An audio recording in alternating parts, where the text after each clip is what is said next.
Okay, today's video is actually a bargain hunt item. This is an EDC pouch that I found at a thrift shop that was in the wrong place.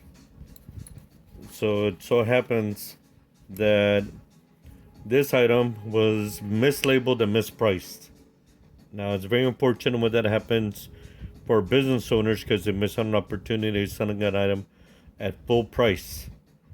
In doing so, I actually picked up this item and others because I found a good bargain, and now it's my everyday carry.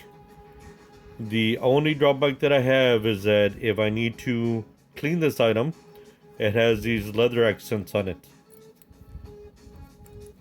So that's the only drawback of this EDC bag.